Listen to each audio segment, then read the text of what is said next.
कालच्या लेक्चरमध्ये आपण जे सिलेक्शन ऑफ द और इन्स्टॉलेशन ऑफ ग्रीन हाऊस पाहिलं. त्याच्यामध्ये selection of green house, site कशी असावी, कुठं असावी, बिल्डिंग नसावी, सावली नसावी, मार्केट जवळ असावं, असे काही पॉईंट्स पाहिले. पुढचा पॉईंट पाहिला होता डिझाईन फ्रेम. GI पाईपची किंवा अँगलची फ्रेम तयार केली जाते आणि त्या फ्रेमवर क्लॅडिंग मटेरियल बसवलं जातं. तर त्याची डायग्राम मी तुम्हाला काल पाठवली होती. त्याच्यामध्ये काय काय मेन पॉईंट्स आपण पाहिले होते. अजून डिझाईनमध्ये frame should be light in weight. ती फ्रेम लाईट वेट असावी, वजनाला हलकी असावी, जेणेकरून आपल्याला त्यात काही बदल करता आले तर ते शक्य व्हावं अशा प्रकारची फ्रेम असावी. ते मटेरियल कॉस्टली जरी असलं तरी ते लाकडाचं सुद्धा चालतं. Frame should B even from all side. Slope of roof should be, म्हणजे जेणेकरून त्यावरती पाणी थांबणार नाही. UV स्टॅबिलाइज 200 मायक्रॉन जाडीचा पॉलिथिन पेपर वापरायचं. असे काही पॉईंट्स आपण काल पाहिला. तर पुढचा पॉईंट आपल्याला पाहायचा होता orientation of naturally ventilated polyhouse. Naturally ventilated polyhouse कसं असावं त्याचे काही पॉईंट्स आहेत बघा. The following points should be consider for orientation of naturally ventilated polyhouse NVPH. Opening of the top faint should be toward the east side. जे फेंटचं किंवा त्या पॉलीहाऊसचं तोंड पूर्वेकडे असावं. गटर, त्याच्यामधले जे गटर्स आहेत, मधला जे गॅप आहेत वरचा, ह्याला गटर म्हणतात बघा. हा भागाला गटर म्हणतात. तर तो गटर नॉर्थ ईस्ट साईडला असावा. वरती सुद्धा स्लोप पाहिजे. गटरला 2% स्लोप पाहिजे, जेणेकरून पाणी थांबणार नाही. आणि slope of the gable side, जी मागची side, should be more than 1.2%. म्हणजे त्याचा सुद्धा स्लोप पाहिजे. म्हणजे टॉप फेंट ईस्ट साईडला पाहिजे. Gutter connector north south direction, त्याला स्लोप 2% असावा. आणि गॅबल साईडचा स्लोप 1.25% असावा. असे काही पॉईंट्स आहेत नॅचरली व्हेंटिलेटेड ग्रीन हाऊसच्या बाबतीत. परत पुढचे काही पॉईंट्स आपण पाहणार आहोत. त्याच्यामध्ये erection of the beds for raising crops. पीक उभा करण्यासाठी किंवा बेड्स तयार करण्यासाठी काही पॉईंट्स आहेत बघा. Cut flowers are generally produce on the ground. जे बेडवरती कट फ्लावर्स तयार केले जातात. When the potted plants are produce in stands. जे कुंडीतले किंवा पिशवीतली रोपं आहेत त्याला स्टँड केलं जातं आणि त्याच्यावरती ते तयार केलं जातं. When the plants are grown on ground it is absolutely necessary to sterilise the soil. बेडवरती किंवा ग्राउंडवरती रोपं तयार करताना त्याला त्या सॉइलला स्टरिलाइज करणं आवश्यक आहे. Satisfactory sterilisation can be achieved by using either chemicals or steam. जे आपण स्टरिलायझेशनचा पॉईंट मागं नर्सरी मॅनेजमेंटमध्ये पाहिला, तर तोच पॉईंट तिथं स्टरिलायझेशन केमिकलचा वापर करून करा किंवा वाफ करा, उष्णता द्या. The process is however cumbersome. ही प्रोसेस जी स्टरिलायझेशनचे खर्चिक आहे आणि टाइम कन्झ्युमिंग आहे. तर पॉलीहाऊसचे 2 स्ट्रक्चर बघा. Typically ventilated naturally ventilated polyhouse. त्याची डिझाईन किंवा त्याचा फोटो मी पाठवतो तुम्हाला. दुसरा हा शेडनेटचा फोटो. शेडनेट असा असतं. शेडनेट हाऊस अशा प्रकारे केलेलं असतं. त्याचाही फोटो पाठवतो नंतर. तर हे अलीकडच्या काही वर्षामध्ये शेतकरी सॉईलच्या ऐवजी ग्रोईंग मीडिया वापरतात, जेणेकरून वापसा राहून चांगल्या प्रकारे रोप येतं किंवा फुलं येतात किंवा भाजीपाला. Either in polythene bags or in tubs, किंवा त्याला आपण ट्रे म्हणतो. It is always advantages to grow pot plants on bench. Pot प्लांटला स्टँड केलं जातं किंवा बेंच तयार. Benches can be either fixed or movable. Bench fix असतात किंवा मुव्हेबल स्टँड असतात. With fixed benches we can use 60% of the green house space, whereas with the movable benches can utilize 80%. जे जर fix केलेले हे असतील तर 60% जागा लागते आणि हलवायचे असतील तर त्याला 80 ते 85% जागा बेडची लागते. This is the erection of beds for raising. हाही मुद्दा झाला. तर त्याच्या पुढचा मुद्दा इरिगेशन. तर नर्सरीसाठी किंवा आपल्या पॉलीहाऊसमध्ये नर्सरीसारखंच इन्स्टॉलेशन करणं आवश्यक आहे इरिगेशन सिस्टीमचं. तर इरिगेशन सिस्टीमचे काही पॉईंट्स आहेत ते अगोदर वाचतो तुम्हाला. Watering in green houses can be done through the sprinklers and drips. दोनच सिस्टीम मुख्यतः वापरल्या जातात ग्रीन हाऊसमध्ये, एकतर स्प्रिंकलर किंवा ड्रिप सिस्टीम. दुसरं, sprinkler can be used in early stages of. सुरुवातीच्या स्टेजला स्प्रिंकलर उत्तम आहे, परंतु पुढच्या स्टेजमध्ये ड्रिप सिस्टीम किंवा कायमसाठी ड्रिप सिस्टीम चांगले. दोन्ही सिस्टीमचा पॉलीहाऊसमध्ये वापर करतात शेतकरी, जेणेकरून सुरुवातीला स्प्रिंकलर आणि नंतर कायमस्वरूपी drip. Drip system can be use in almost all stages of crop. सगळ्या स्टेजेसला ड्रिप सिस्टम उत्तम आणि त्याच्यामधून फर्टिलायझर सुद्धा अप्लाय केलं जाऊ शकतं. Fertilizer should be given through the irrigation. त्याला फर्टिगेशन म्हणतात. म्हणजे सुरुवातीच्या अवस्थेत ग्रीन हाऊसमध्ये स्प्रिंकलर वापरतात, पुढच्या अवस्थेत ड्रिप सिस्टीम वापरतात आणि कायमस्वरूपी ड्रिप सुद्धा चालतं आणि त्याच्यातून खतं दिली जातात. तर ह्या दोन्ही सिस्टीम स्प्रिंकलर आणि ड्रिप ह्या पॉलीहाऊससाठी, ग्रीन हाऊससाठी, इरिगेशनसाठी वापरले जातात. कंट्रोल कंडिशन राहते, पाणी कमी लागतं, पाण्याचं वेस्टेज होत नाही, म्हणून स्प्रिंकलर किंवा ड्रिप ह्या दोन्ही सिस्टीम अल्टरनेटिव्हली वापरल्या जातात किंवा परमनंट ड्रिप वापरलं जातं आणि त्याच्यातूनच खतं दिली जातात. वरून खतं टाकली जात नाही, शक्यतो ड्रिपमधूनच खतं दिली जातात. So this is the irrigation system or installation of irrigation system in polyhouse. तर हे 3 पॉईंट झाले. ओरिएंटेशन आपण पाहिलं, कशा प्रकारे नॅचरली व्हेंटिलेटेड पॉलीहाऊस तयार करायचं. दुसरं, त्याचे बेड्स कसे असावेत ते स्टरिलाइज करणं आवश्यक आहे. आणि इन्स्टॉलेशन ऑफ इरिगेशन सिस्टीम. हे 3 पॉईंट्स आजच्या ह्या पॉलीहाऊसच्या किंवा ग्रीन हाऊसच्या डिझाईनमध्ये किंवा फ्रेममध्ये महत्त्वाचे. आता त्याच्यातला पुढचा पॉईंट आपण पाहणार आहोत महत्त्वाचा आज. ह्या पॉईंटवरती एवढं विचारलं जात नाही, परंतु हे पुढचे point, climate control in green house, हा सगळ्यात महत्त्वाचा. कारण क्लायमेट फॅक्टर्स सगळे महत्त्वाचे. त्याच्यामध्ये बघा कुठले कुठले फॅक्टर्स येतात. The components responsible for plant growth. जे प्लांट ग्रोथसाठी आवश्यक फॅक्टर्स आहेत तेच कॉम्पोनंट्स किंवा तेच फॅक्टर्स क्लायमेट कंट्रोलसाठी ग्रीन हाऊसमध्ये. त्याच्यामध्ये लाईट आहे, टेम्परेचर आहे, कार्बन डायऑक्साईड, ह्युमिडिटी आणि air circulation. That can be controlled in polyhouses as per need.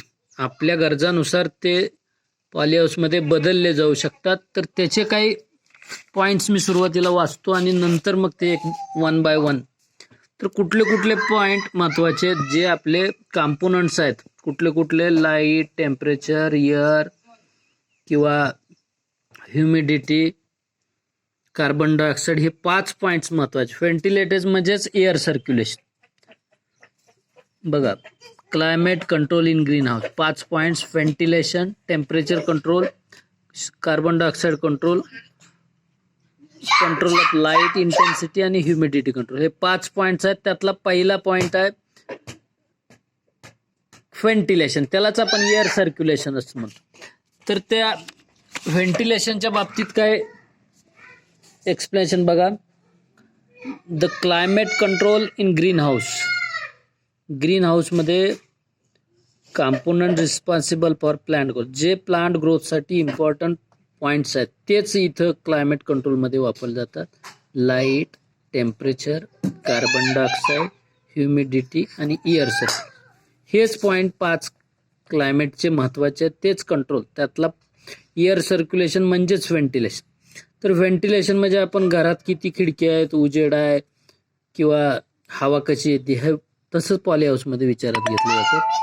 तर ventilation for natural circulation of the air keep all the sides of green open during day time. Temperature कमी असेल, हवा उष्ण नसेल, तर अशा कंडिशनला आपण त्या पॉलीहाऊसमध्ये चांगल्या प्रकारे एअर सर्क्युलेशन होण्यासाठी सगळ्या साईड्स आपण ओपन ठेवू शकतो. म्हणजे त्याला नॅचरली व्हेंटिलेशन मिळेल. So for natural ventilation or natural circulation of the air, keep the all sides of greenhouse open during day. दुसरा व्हेंटिलेशन नंतर महत्वाचा पॉइंट आहे temperature control. Use of fan or pad system. Exhaust hot air out, त्यालाच exhaust fan म्हणतात. Using the sprinkler, foggers, temperature control could be controlled. ऐकतच नाही. तर temperature control मध्ये फॅन वापरतात किंवा पॅड सिस्टीम वापरतात किंवा एक्झॉस्ट फॅन वापरले जातात किंवा स्प्रिंकलरने टेम्परेचर किंवा फॉगर वापरले जातात जेणेकरून टेम्परेचर कंट्रोल केलं जातं.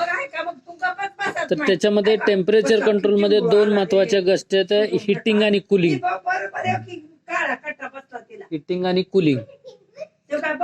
कुलिंग मध्ये काय करतो आपण, टेम्परेचर कमी करतो आणि हिटिंग मध्ये आपण टेम्परेचर आवश्यक असेल तर वाढवतो. कुलिंग मध्ये बघा, cooling of green house is necessary when the outside temperature goes beyond 30.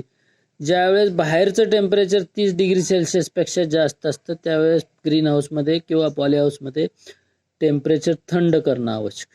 So depending upon the cladding material, the ventilation and the inside temperature remains 8 to 10 degree Celsius higher than the outside,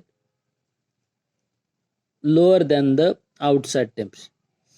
जे बाहेर उष्णता जास्त आहे, temperature 30 पेक्षा जास्त आहे किंवा जास्तीचं टेम्परेचर आहे तर त्यावेळेस आतमध्ये कूलिंग केलं जातं आणि 8 ते 10 डिग्री सेल्सिअस टेम्परेचर मेंटेन केलं जातं, जे त्या पॉलीहाऊसमधल्या पिकांच्या वाढीसाठी उपयुक्त आहे. म्हणून आउटसाइड टेम्परेचरचा विचार करून आतलं टेम्परेचर कंट्रोल केलं जातं, त्याला कूलिंग म्हटलं जातं. Cooling of the green house is necessary for when the outside temperature goes beyond 30 degrees Celsius and depending upon the cladding material and the ventilation, inside temperature remains 8 to 10 degrees. Cooling नंतर heating. Heating मध्ये काय करणं आवश्यक आहे बघा, जेव्हा बाहेरचं temperature थंड असतं आणि त्या पिकाला टेम्परेचर आवश्यक असतं त्यावेळेस टेम्परेचर वाढवण्यासाठी हीटर बसवले जातात. Generally, heating is required for places where winter season or winter temperature is very low. जिथं शीत हवामान आहे आणि हवामानामध्ये थंडी आहे अशा कंडिशन्सला हिटिंग केलं. Green houses can be heated with the help of burners, hot water, steam or electric heaters. जे ग्रीन हाऊसमध्ये टेम्परेचर वाढवण्यासाठी बर्नर वापरले जातात, हीटर वापरले जातात किंवा हॉट वॉटर स्टीम, गरम पाण्याची वाफ. तर हे झालं हिटिंग आणि कूलिंग इन टेम्परेचर कंट्रोल. पुढचा पॉइंट आहे CO2 कंट्रोल. कार्बन डायऑक्साईड सुद्धा फार महत्वाचं आहे पॉली हाऊस, त्याच्यावरतीच तुमच्या पिकाचं यश अवलंबून आहे. सो CO2 इनरिचमेंट म्हणजे ज्यावेळेस कार्बन डायऑक्साईडची आवश्यकता असेल किंवा एनरिचमेंट आवश्यक आहे त्या कंडिशनला CO2 enrichment is done by trapping natural CO2 in the green house up to 1500 ते 2000 ppm. जे बाहेरचा कार्बन डायऑक्साईड नॅचरलचा ते सुद्धा आपण आतमध्ये ट्रॅप करू शकतो किंवा पॉली हाऊसमध्ये ट्रॅप करू शकतो, म्हणजे घेऊ शकतो. CO2 enrichment can be done by only in fully climate control green. जिथं नॅचरली व्हेंटिलेटेड पेक्षा कंट्रोल्ड पॉली हाऊस आहेत तिथं हे CO2 एनरिचमेंट जास्त शक्य होतं. In the naturally ventilated poly house side windows are closed during night which increase the CO2 in green. जे naturally ventilated poly house असतं त्याच्यामध्ये काय होतं, ते उघडं राहिल्यामुळं CO2 कमी राहतो. मग अशा कंडिशनला रात्रीच्या वेळेस त्याचे व्हेंटिलेटर्स किंवा हवा आत येणारे ते बंद केलं, विच इन्क्रीज द CO2, म्हणजे झाडांनी सोडलेला कार्बन डायऑक्साईड आतच वापरला जातो. ते कधी शक्य होतं, ज्यावेळेस नॅचरली व्हेंटिलेटेड विंडो आहेत त्या सगळ्या क्लोज.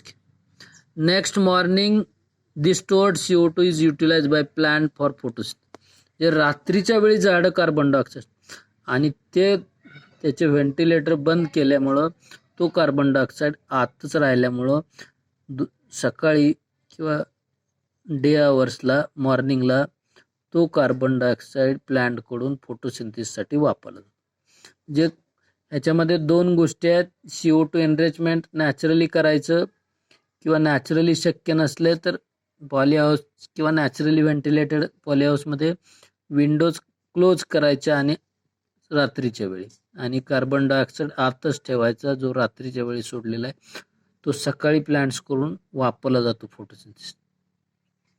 हा झाला तिसरा point, CO2 control, carbon dioxide. तर चौथा point, control of light intensity. आता आपण जो पॉली हाऊसचा प्लास्टिक पेपर किंवा पेपर वापरतोय तो शक्यतो UV स्टॅबिलायझरच असतो, त्याच्यामुळं अल्ट्राव्हायोलेट रेज आपण अडवतो. तर युजिंग UV स्टॅबिलायझर सीट किंवा shade net light intensity is controlled up to 30,000 ते 60,000 लक्स. पॉली हाऊसमधली लाईट किंवा जी सूर्यप्रकाशाची लाईट पडते ती आपण बऱ्यापैकी कंट्रोल करू शकतो. 30,000 ते 60,000 लक्स त्याचं युनिट आहे, लक्स इंटेन्सिटी.